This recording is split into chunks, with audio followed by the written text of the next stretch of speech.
Friends, good evening. मैं आपकी ma'am इतिका Srivastava आपके सामने फिर से हाजिर हैं एक नए टॉपिक, एक नए दिन की शुरुआत के साथ। क्या था आप लोगों का टॉपिक? प्रियम्बल खत्म हो चुका था और नया टॉपिक आज हम लोग को क्या होगा? शेड्यूल्स। जैसा कि आप हमारे पीछे देख पा रहे हैं हमारे बोर्ड पे हमने कुछ शेड्यूल्स के बारे में लिखा भी हुआ है, जिसको हम लोग 3 या 4 पार्ट्स में ही खत्म कर पाएंगे, धीरे धीरे ही खत्म कर पाएंगे। अब आप ये सोच रहे होंगे मैम शेड्यूल्स तो इतने बड़े हैं नहीं, आप इनको कैसे बता रहे हो 3 या 4 पार्ट्स में खत्म कर पाएंगे? क्योंकि बेटा मेरे चुंगू मंगू, इसलिए मैं ऐसा कह रही हूँ क्योंकि जब मैं आपको इसको एक्सप्लेन करूंगी, जब मैं इसको डिफाइन करूंगी प्लस हाथ से अपने लिख के आप लोगों को बताऊंगी तो टाइम तो लगेगा। और जब इस चीजों को टाइम लगेगा तो आप लोग को समझने में भी तो टाइम लगेगा, क्योंकि मैम ने क्या वादा किया था आप लोगों से कि आप लोग को क्लास में ही रिवीजन और प्लस लर्न भी करवाएंगी। कहा था मैम ने आपसे ये सारी बातें। तो आज हम लोग का टॉपिक क्या होगा? शेड्यूल्स, अनुसूची। कॉन्स्टिट्यूशन का भाग, कॉन्स्टिट्यूशन का मेन भाग प्रियम्बल, प्रियम्बल के बाद हम लोग का क्या शुरू हो रहा है? शेड्यूल्स।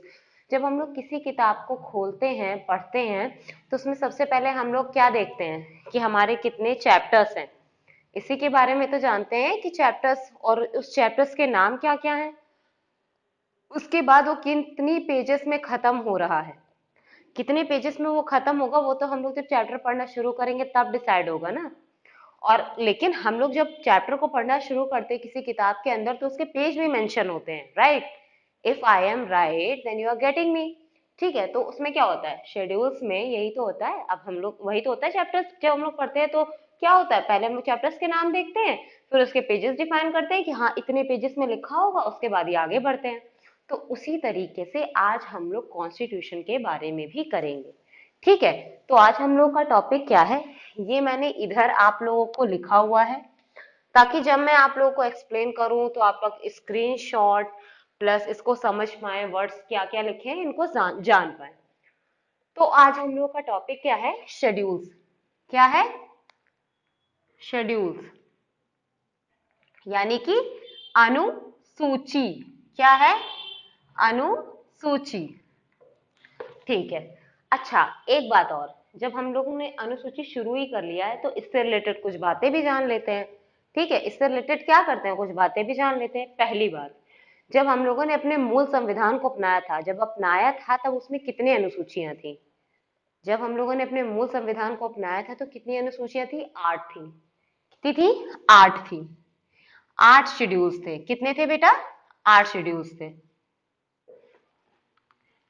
देखिए, ये डिपेंड आप पे करता है कि आपको इसको याद रखना है या नहीं रखना है। ये डिपेंड आप पे करता है, क्योंकि एक्स्ट्रा नॉलेज किसी चीज के बारे में खराब नहीं होती। क्या नहीं होती? खराब नहीं होती। आई डोंट थिंक कि किसी भी यूट्यूब चैनल पे, मैं गारंटी तो नहीं लेती हूँ, लेकिन जितना मैंने जाना या कुछ भी पढ़ा है मैंने, जहां से भी जितनी किताबें मैंने रट के यहाँ पे मैं खड़ी हूँ, लेकिन उन किताबों में कहीं पर भी मुझे नहीं लगता, सॉरी किताबों नहीं, टीचर्स शायद ही इस चीज को भी एक्सप्लेन करते होंगे कि जब हमारा शेड्यूल, जब हम लोगों ने अपने मूल संविधान को अपनाया, जब हमारा मूल संविधान बना था, तो उसमें कितने शेड्यूल्स थे? 8 शेड्यूल्स थे। शायद टीचर बताते भी होंगे, लेकिन उसके अंदर की डीप बातें शायद ही बताएं। तो कैसे? अब 8 शेड्यूल्स हैं, लेकिन मैंने आपसे अभी स्टार्टिंग में बोला, जब ये 8 शेड्यूल्स हैं, लेकिन आज प्रेजेंट में कितने हैं? प्रेजेंट में अगर हम लोग बात करें तो प्रेजेंट में हमारे कितने शेड्यूल्स हैं? एट प्रेजेंट 12 हैं। कितने हैं? 12। कितनी अनुसूचियां हैं? 12। कितनी हैं अनुसूचियां? 12। ठीक है, अब हम लोग बात करते हैं कि मैम जब मूल संविधान था, मूल संविधान में 8 शेड्यूल्स थे, तो बाकी के 4 कहां से आए और क्या जरूरत पड़ी उन्हें लाने की? मैंने कहा था ना, जब भी हमें जरूरत पड़ेगी अपनी समाज को बेहतर बनाने के लिए, उसमें परिवर्तन करने के लिए, तो हम लोग क्या करते रहेंगे? वक्त वक्त पर उस पर संशोधन करते रहेंगे, अमेंडमेंट्स करते रहेंगे। कहा था ना, बदलाव समय समय के साथ क्या होगा? बदलाव। हम लोग भी तो बदल रहे हैं ना। 90s के लोग कैसे थे, 80s के लोग कैसे थे, 18s के, और हम लोग कैसे हैं?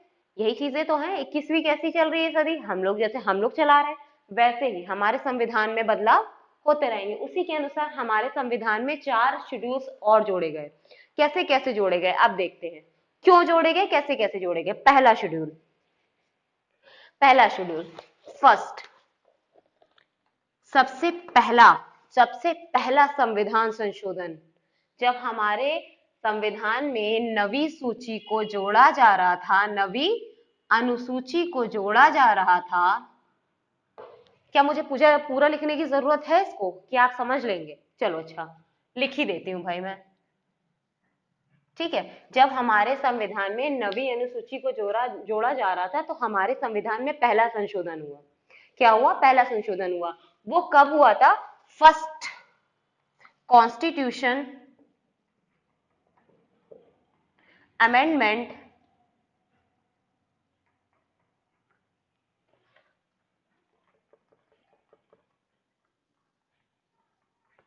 First constitution amendment act 19 first constitution amendment act कब हुआ था? ये 1951 में। कब हुआ था? 1951 में, जब हमारा पहला संविधान संशोधन किया गया। तो वो कब किया गया था? 1951 में। कब किया गया था? 1951 में। ठीक है, इसमें क्या किया था? इसमें क्या जोड़े गए थे? ये किससे रिलेटेड था? ये जब नवी अनुसूची हमारे संविधान में जोड़ी गई, तो क्यों जोड़ी गई थी? ये भी तो क्वेश्चन बन रहा है कि जब नवी अनुसूची हमारे संविधान में जोड़ी गई तो क्यों जोड़ी गई? भूमि सुधार से रिलेटेड था ये। किससे रिलेटेड था बेटा? भूमि सुधार से, लैंड रिफॉर्म से। किससे? लैंड रिफॉर्म से। अब देखो, इसके बारे में हम थोड़ी सी बात आप लोगों को बताते हैं। लैंड रिफॉर्म, भाई देखो, जगह कम है तो मुझे आपको एक्सप्लेन भी करना है, प्लस आप लोगों को ये भी सुविधा प्रदान करनी है। जैसा कि टीचर्स का काम होता है कि अपने बच्चों के लिए सारी सुविधाएं प्रदान करें, वैसे ही मेरी भी ड्यूटी बनती है कि हम आपको सारी सुविधाएं दें। तो please adjust with my writing. मेरी राइटिंग बड़ी खराब सी है, इंग्लिश की तो very nice, very okay, copies में आप मेरी देख लो तो ओहो, लेकिन बोर्ड पे जब आने की बात हुई तो वो भी खराब हो गई। तो एडजस्ट करने के साथ साथ स्क्रीनशॉट भी लेते रहिएगा और उसको राइट डाउन अपनी कॉपी में जरूर कर लीजिएगा। ठीक है, तो हम क्या डिस्कस कर रहे थे? Land reform. अब इसकी जरूरत क्यों पड़ी? हमारे पहले संविधान संशोधन जब किया गया, पहला संविधान संशोधन अधिनियम 1951 जब लाया गया, तो क्यों लाया गया? भूमि सुधार के लिए लाया गया। क्या था? हमारे पुराने जमाने में क्या चलती थी? जमींदारी चलती थी। क्या चलती थी भाई? पुराने जमाने में क्या होता था कि सबको क्या था? जमींदारी, सब जमींदारी करते रहते थे। क्या था? और प्लस साथ ही साथ क्या हुआ, जब मौलिक अधिकार दिए गए तो उसमें यह भी कहा गया कि क्या जमीन क्या है? संपत्ति क्या है? हमारा अधिकार है। ठीक है, सॉरी, संपत्ति क्या है? हमारा अधिकार है। तो क्या हुआ भाई, आप एक तरफ ये भी कह रहे हो कि जरूरत पड़ने पर हमें क्या करना पड़ेगा? उसमें सुधार करना पड़ेगा, भूमि सुधार, हमें जमींदारी प्रथा भी खत्म करनी है। साथ ही साथ हमने क्या कर दिया? उसको एक साइड मौलिक अधिकार भी दे दिया, फंडामेंटल राइट, जिसको हम आगे पढ़ाएंगे। बहुत ही अच्छा टॉपिक है, लिटरली मैं आपको बता रही हूँ। उस टॉपिक को जब आप पढ़ोगे तो आप इस सेशन को शायद छोड़ना भी नहीं चाहोगे। तो वही मैं आपसे कहना चाह रही हूँ, जब आपने दोनों चीजें कहा कि हमें सुधार, हमें जो क्या करनी, जमींदारी प्रथा भी खत्म करनी है, और साथ ही आपने उसको मौलिक अधिकार भी दे दिया। ठीक है, तो भाई चीजें क्या हुई? कॉन्ट्राडिक्ट हुई, आपस में क्या हुई? मेल खा गई, आपस में लड़ने लगी चीजें। दो चीजें एक जैसी कर दी गई तो कॉन्ट्राडिक्शन होने लगा। तो इसी के साथ में क्या किया गया भाई?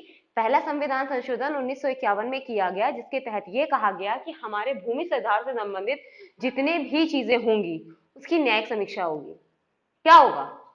समझ आई इतनी सी बात?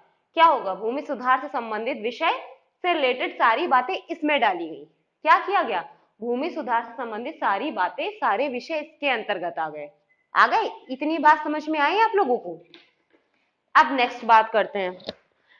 नवी अनुसूची के बारे में तो हमने डिस्कस कर लिया गया। नवी अनुसूची हमारे 1951 में पहले संविधान संशोधन के तहत जोड़ी गई, पहले कॉन्स्टिट्यूशनल अमेंडमेंट एक्ट 1951 के तहत जोड़ी गई। अब नेक्स्ट हम लोग बात करते हैं। आप इसका स्क्रीनशॉट ले लो पहले।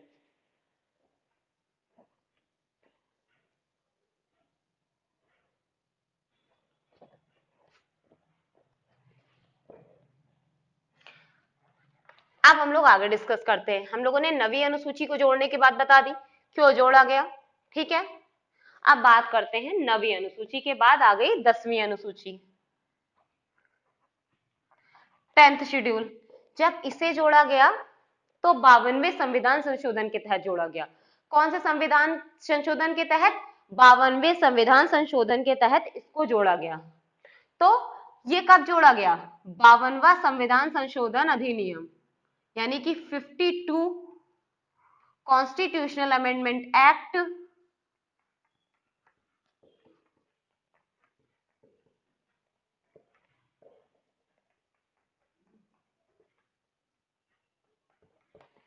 52 कॉन्स्टिट्यूशनल अमेंडमेंट एक्ट 1985, सॉरी इसमें डैश नहीं लगेगा, इसको आप साथ ही लिखो 1985, जब 10वीं अनुसूची को जोड़ा गया, 52वें संविधान, जब 52वीं बार, जब भी मैं कहूं कि इतनी बार, 52वीं बार यानी 52वां संविधान संशोधन जब किया गया, तो समझ जाना कि मैम कहना क्या चाह रही है, 52वीं बार, 53वीं बार, 54वीं बार।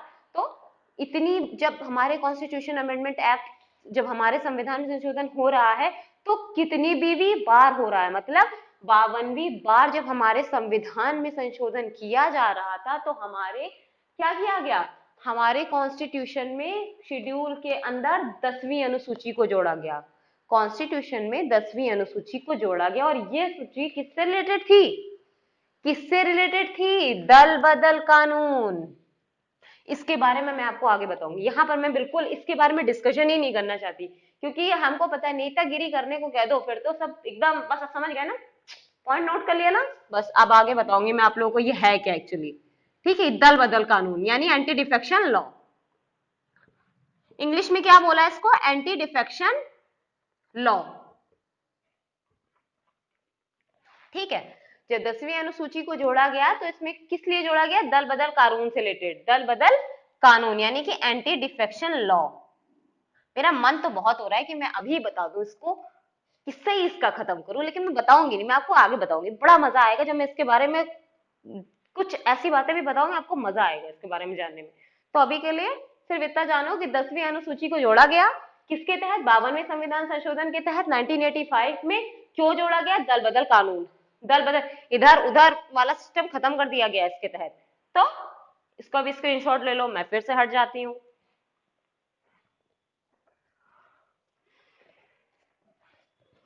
चलो ये भी हो गया, अब आगे बात करते हैं। 4 अनुसूचियों को जोड़ा गया था ना, 10वीं हो गई, अब आगे हम लोग डिस्कस करते हैं 11वीं अनुसूची।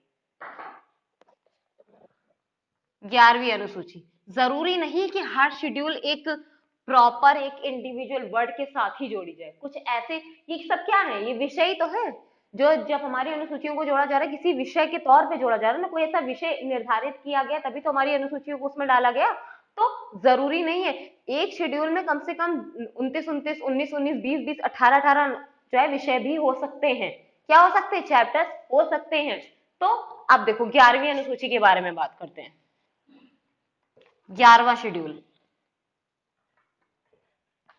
जब 11वें शेड्यूल को जोड़ा गया तो किसके माध्यम से जोड़ा गया, हमारे 11वें शेड्यूल को जब जोड़ा गया तो किसके माध्यम से जोड़ा गया, तो हम इसका आंसर क्या देंगे, 73वां संविधान संशोधन।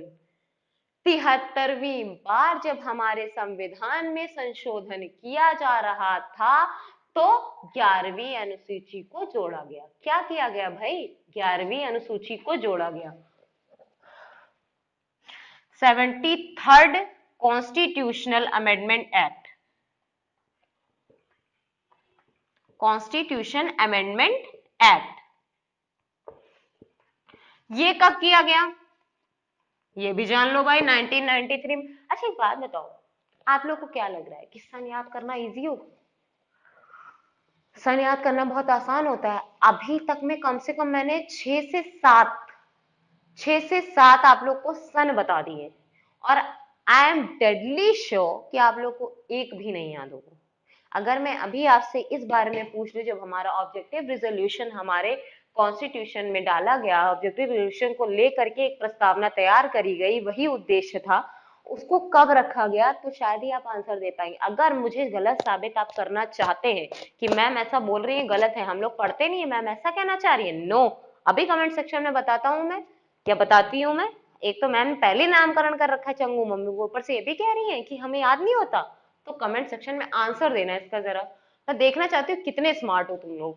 तो इसे क्यों कहा मैंने, क्योंकि देखो मैंने अभी तक 3 अनुसूचियों के बारे में बता दिया, तीसरी अनुसूची चल रही है, तीसरी अनुसूची चल रही है, यानी 11वीं, तीसरी मतलब 11वीं, भाई तीसरी मत समझ लेना इसको, 11वीं अनुसूची जो हमारी चल रही है उसमें भी सन आया है 1993, और इसके पहले में भी आ चुका है, इसके पहले में भी। आप लोग को लगता है कि थाली में परोसा हुआ बस मिल जाए और मैं खा लूं, तो पॉसिबल नहीं है ऐसी चीजें। मेहनत करोगे तभी फल मिलेगा। बहुत स्ट्रिक्ट और बहुत सीधी बात मैं करती हूँ, बहुत स्ट्रेट फॉरवर्ड तरीके से। तो मेहनत करोगे तभी चीजें मिलेंगी, तो याद करते चलना इस चीज को। कभी कभी डायरेक्ट क्वेश्चन पूछा जाता है कि 73वां संविधान संशोधन क्यों किया गया या कब किया गया, उसका सन क्या था, या सन दे देंगे तो पूछेंगे इस सन में कौन सा संविधान संशोधन किया गया था, कौन सी बार किया गया था, 73वीं बार। ऐसे सीधे सीधे क्वेश्चन पूछ लिया जाता है, ठीक है। जैसा कि, और इसके पहले अभी मैंने आप लोग को एक बात और बताई कि जरूरी नहीं इंडिविजुअल कोई विषय। तो इसमें कितने विषय थे जब इसको जोड़ा जा रहा था, 29 विषय थे। कितने विषय थे, 29 विषय थे। जब 73वां संविधान संशोधन किया जा रहा था तो उसमें कितने विषय थे, कितने थे, 29 विषय थे। अब आगे इसको जरा स्क्रीनशॉट ले लो फटाक से।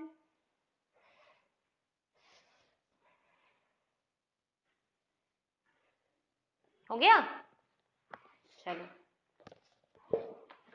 अब 12वीं अनुसूची, 12वीं अनुसूची जब हमारे संविधान में 12वीं शेड्यूल जोड़ा जा रहा था तो क्यों जोड़ा गया, इसमें भी, इसको भी बताते हैं। ये पहली बात तो, ये कब किया गया, ये कौन सा संशोधन था, ठीक है। ये था 74वां संविधान संशोधन। कौन सा था, 74वां। 74 constitution amendment act, 74 constitution amendment act. कब जोड़ा गया इसको, इसको भी 1993 में ही जोड़ा गया। क्या किया गया, इसको 1993 में जोड़ा गया।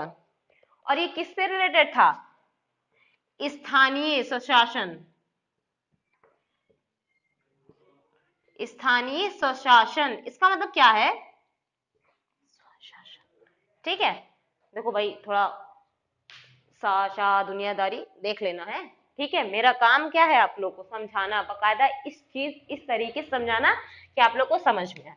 तो ठीक है, तो हमारे संविधान में जब 12वीं अनुसूची को जोड़ा जा रहा था तो क्यों जोड़ा गया, ठीक है। 74वां संविधान संशोधन करके 1993 में जब इसे जोड़ा गया तो इसमें कौन सा विषय था, स्थानीय स्वशासन। स्थानीय स्वशासन का मतलब हो गया नगर पालिका, नगर पंचायत, इनसे रिलेटेड जितने भी विषय हैं सब किसमें डाले गए, 12वीं अनुसूची में। कितने, जैसे अगर आज हम लोग को बिल जमा करना होता है या कुछ भी ऐसी चीजें होती है, नगर का, हम लोग किस एरिया में रह रहे हैं, बहुत से ऐसे बच्चे होंगे जो गांव से भी पढ़ाई कर रहे होंगे, बहुत से ऐसे बच्चे होंगे। अर्बन रूरल, अर्बन रूरल जिसको कहते हैं, तो हम तो भाई अर्बन एरिया से आते हैं। आप लोग अपना कमेंट कर करके जरूर बताना कि आप लोग किस एरिया से आते हो, ग्रामीण आते हो या नगर से आते हो। तो समझ आई ये बात कि मैंने ये बात क्यों बोली, स्थानीय स्वशासन से संबंधित नगर पालिका, नगर पंचायत, इसको भी हम लोग पढ़ेंगे। जब इस टॉपिक को पढ़ूंगी ना, इतना कंफ्यूज होने वाले हो, इतना कंफ्यूज होने वाले हो, लिटरली बता रही हूँ कि मतलब इसमें किसका कितना रोल था। जवाहरलाल नेहरू का इसमें काफी रोल था, जिनको हम लोग क्या बोलते हैं, अपने पहला प्रधानमंत्री, ठीक है, जबरदस्ती वाले, सॉरी सॉरी प्लेटफॉर्म पे बोला है, किसी से बताना नहीं, ठीक है। तो क्या था ये नगर पालिका, ठीक है। तो इससे रिलेटेड जब हम लोग पढ़ेंगे तब आगे बात करेंगे, ठीक है। नगर पालिका, नगर पालिका या नगर पंचायत, इसमें कितने विषय थे, इसमें कितने विषय थे बेटा, इसमें थे 18 विषय। कितने विषय थे, 18 विषय। कितने विषय थे इसमें, 18 विषय। जब 12वीं अनुसूची को जोड़ा जा रहा था 74वें संविधान संशोधन के तहत 1993 में, 1993 में, तो उसमें 18 विषय थे। किससे संबंधित, स्थानीय स्वशासन यानी नगर पालिका, नगर पंचायत, ठीक है, इससे संबंधित विषय थे। तो इसका स्क्रीनशॉट ले लो। चलो अब हम लोग डिस्कस करते हैं कौन कौन सी अनुसूची किस किस आर्टिकल के अंदर आएगी, ठीक है। क्या कहा मैंने, कौन सी अनुसूची किस किस आर्टिकल के अंदर आएगी। तो हम लोग पहली बात करते हैं अपने फर्स्ट शेड्यूल के बारे में। पढ़ा रहने देते हैं इसको, आप लोग देखते रहना उसे, ठीक है। फर्स्ट शेड्यूल, हमारा फर्स्ट शेड्यूल किससे रिलेटेड था? हमारा फर्स्ट शेड्यूल किससे रिलेटेड था? अब देखो, पहली अनुसूची, it contains the name of states and union territories and territorial jurisdiction of states is also included. ठीक है, पहली अनुसूची में क्या था? इसमें राज्यों और केंद्र शासित प्रदेशों का नाम शामिल है और राज्यों का क्षेत्रीय अधिकार क्षेत्र भी शामिल है। मतलब हमारे राज्यों का नाम, अगर भैया भारत बना है हमारा, जब हम लोग चैप्टर को पढ़ना शुरू करते हैं तो किसी चीज कोई नाम होगा उसका, तभी तो पढ़ना शुरू करेंगे, तभी तो उसके बारे में अंदर डीपली जान पाएंगे। तो हमारी पहली अनुसूची में किसके बारे में लिखा गया और बता देती हूँ इसके बारे में। आर्टिकल 1 से 4 में है ये, इसके पूरा विवरण, इसका पूरा विवरण आर्टिकल 1 से 4 में। ये मैंने आपको क्यों बताया? ताकि आप समझ सको, आगे नहीं बताऊंगी, आगे जब मैं पढ़ाऊंगी तब मैं आपको बताऊंगी, तब मैं सारी चीजें डिस्क्लोज करूंगी। अभी के लिए इतना जानो कि ऐसे, अच्छा ऐसी बात थी, ये चैप्टर था और इतने पेजेस के अंतर्गत हमारी चीजें आ रही हैं, तो समझ आई बात। तो इसमें राज्यों और केंद्र शासित प्रदेशों का नाम शामिल है और राज्यों का क्षेत्रीय अधिकार क्षेत्र भी शामिल है।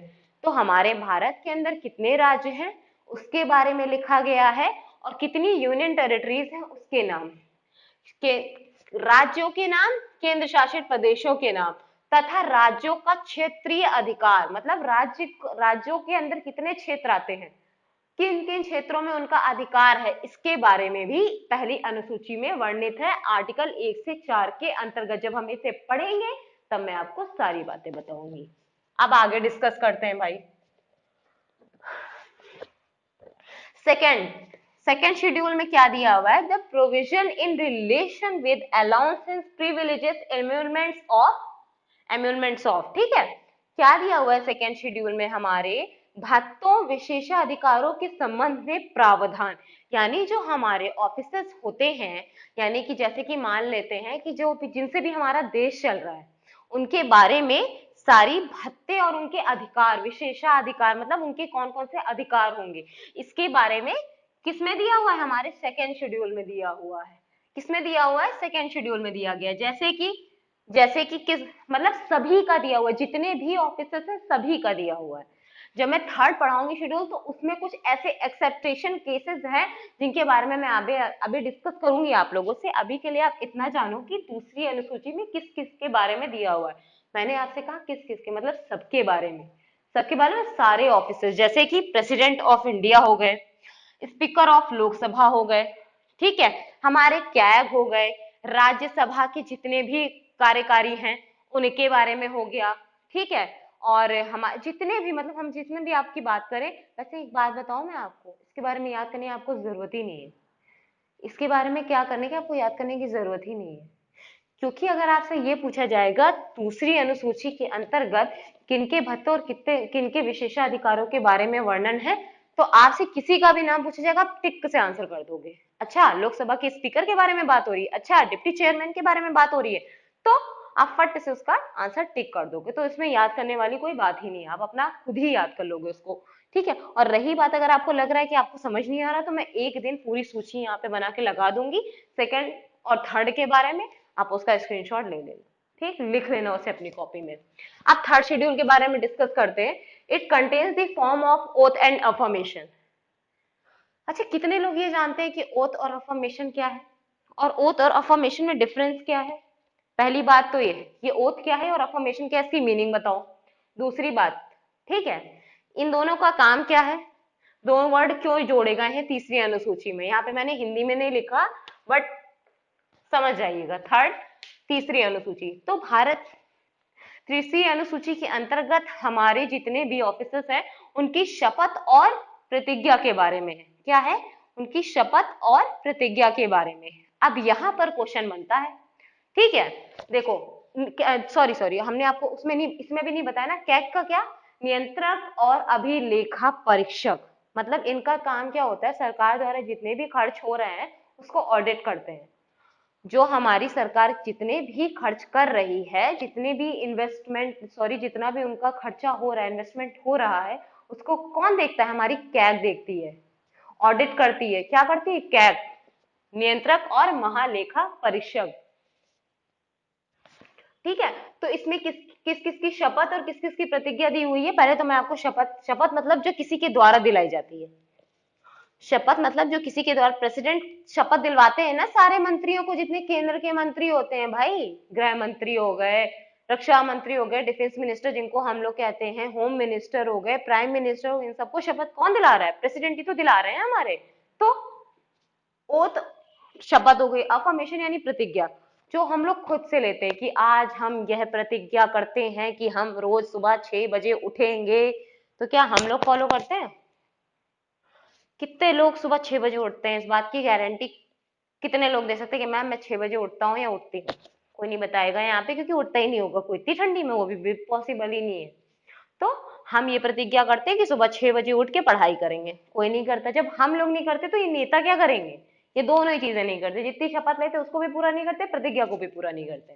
तो इसमें क्या दिया हुआ? शपथ और प्रतिज्ञा के बारे में। भारत के केंद्रीय मंत्री यानी कि यूनियन मिनिस्टर ऑफ इंडिया, ठीक है, यानी कि जो हमारे केंद्रीय मंत्री होते हैं, प्राइम मिनिस्टर हो गए और गृह मंत्री हो गए और हमारे रक्षा मंत्री हो गए, जिनके बारे में भी मैंने थोड़ी देर पहले डिस्कस किया, इन सब के बारे में यहाँ पर दिया हुआ। हमारे कैग हो गए, सुप्रीम कोर्ट के जज हो गए, हाई कोर्ट के जज हो गए, यहाँ पर भी सेम उनके भत्तों के बारे में भी यहाँ पर है, और यहाँ पर भी इनके भत्तों के बारे में। स्पीकर, डिप्टी चेयरमैन, चेयरमैन, सबकी सबकी शपथ यहाँ पर है, सबकी शपथ। राज्यों के कौन होते हैं? सीएम होते हैं, सीएम होते हैं, चीफ मिनिस्टर होते हैं, उनकी शपथ के बारे में भी इसमें दिया हुआ है। ठीक है, उनकी शपथ प्लस उनकी शपथ के बारे में यहाँ है और उनके भत्ते के बारे में यहाँ है। ठीक है, अब मतलब मैं सच बता रही हूँ आप लोगों को, क्या ही कहूँ। चलो ठीक है, आगे डिस्कस करते हैं, जब पढ़ाऊंगी तो सारी बातें बताऊंगी। और अब यहाँ पर बनता है एक्सेप्ट, मतलब इन सब के अलावा कोई है जिनकी नहीं है, कोई है जिनकी शपथ इसमें नहीं इन्वॉल्व है। वो कौन से हैं? प्रेसिडेंट, जिनको हम लोग अपना क्या कहते हैं? हेड ऑफ द स्टेट कहते हैं। क्या कहते हैं? हेड ऑफ द स्टेट कहते हैं। फिर आ गए हमारे वाइस प्रेसिडेंट, फिर आ गए राज्यों के गवर्नर, राज्यों के गवर्नर, इनको यहां लिख देती हूं मैं, राज्यों के गवर्नर। इन तीन लोगों की शपथ व प्रतिज्ञा इसमें नहीं है। ठीक है, इन तीन लोगों की शपथ व प्रतिज्ञा इसमें नहीं है। बाकी कैग हो गए, सुप्रीम कोर्ट के जज हो गए, हाई कोर्ट के जज हो गए, राज्यों के मंत्री हो गए, इन सब के बारे में इसमें दिया हुआ। ठीक है, 3 शेड्यूल्स आप लोग को आज समझ में आए। चौथा भी मैं डिस्कस कर देती हूँ, लिखवाऊंगी कल मैं आप लोगों को। चौथी सूची में हमारे ये लिखा हुआ है, 4th शेड्यूल में हमारे ये डिस्कशन दिया हुआ है कि हमारी राज्यसभा की सीटों का आवंटन कैसे होगा। मैंने क्या बताया? 4th शेड्यूल में इस बात का वर्णन किया गया है कि हमारे राज्यसभा की सीटों का आवंटन कैसे होगा। तो आप सभी को शायद पता हो कि हमारे राज्यसभा की सीटें कितनी हैं। राज्यसभा की सीटें कितनी हैं? राज्यसभा मतलब समझ रहे हो ना? स्टेट, स्टेट समझ रहे हो ना भाई? राज्यसभा, राज्यसभा से यहाँ पर मतलब नेशन से नहीं है, हमारे राज्य से, जिस राज्य से हम लोग बिलोंग करते हो, डोमिसाइल जहां का हो, उसकी बात कर रही हूँ। राज्यसभा की सीटों का आवंटन तो कितनी होती है? 250 होती हैं सीटें। कितनी सीटें होती हैं? 250 होती हैं। समझा मैं आज दे रही हूँ, लिखा मैं कल दूंगी आपको। 230 क्या होती है? राज्य, स्टेट एवं यूटी। 230 किसकी होती है? राज्य एवं यूनियन टेरेटरीज, मतलब राज्य की सरकार जिस पर शासन कर रही हो। जैसे हम पर कौन शासन कर रहा है? हम पर कौन कर रहा है? योगी आदित्यनाथ जी कर रहे हैं। और यूनियन टेरेटरी यानी केंद्र, जिसके ऊपर शासन कौन करता है? केंद्र सरकार। केंद्र में किसकी सरकार है? इसका कमेंट सेक्शन में आंसर चाहिए मुझे।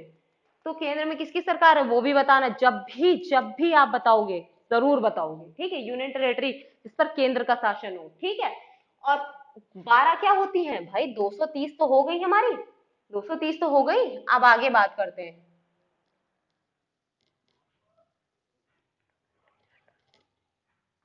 12 नॉमिनेट होती हैं, यानी नॉमिनेट मतलब नामित होती हैं। 12 क्या होती हैं? नामित होती हैं। 238 क्या होती हैं? राज्य एवं मैं अभी तक 230 बोल रही थी क्या? 238 क्या है? राज्य एवं यूनियन टेरिटरीज की है, ठीक है, सीटें, और 12 नॉमिनेट है यानी नामित है। तो आज का सेशन क्या हुआ? कंप्लीट हुआ विद अपने 4 शेड्यूल के साथ में। क्या हुआ? 4 शेड्यूल के साथ में आज हम लोग का सेशन हुआ समाप्त। अब आप लोग को इसको समझना है, समझिए, 3-4 बार वीडियो को रिपीट करके समझिए, या फिर अपनी कॉपी में नोट डाउन करके अपने खुद से सेल्फ रिवीजन करके समझिए, लेकिन समझिए, जरूर याद रखिए। बहुत इजी है यार, 12 शेड्यूल्स ही तो पढ़ने हैं, कौन सी बहुत बड़ी बात है। 12 शेड्यूल्स में से 8 शेड्यूल हमारे मूल संविधान में थे, 4 हमने बाद में जोड़ दिए, जरूरत पड़ने पर बदलाव करना पड़ता है, परिवर्तन करना पड़ता है, तो बाद में जोड़ दिए। तो क्या हुआ, हमारे 12 शेड्यूल्स हुए यहाँ पे कंप्लीट, जिनके बारे में हमने बताया, जिनमें से हमने 4 के बारे में आप लोग को वर्णित कर दिया है। चौथा मैं आपको कल लिखवा दूंगी, आगे हम लोग डिस्कस करेंगे इसके कल। क्या करेंगे? आगे डिस्कस करते हैं कल। आज के लिए धन्यवाद, नमस्कार आप सभी को।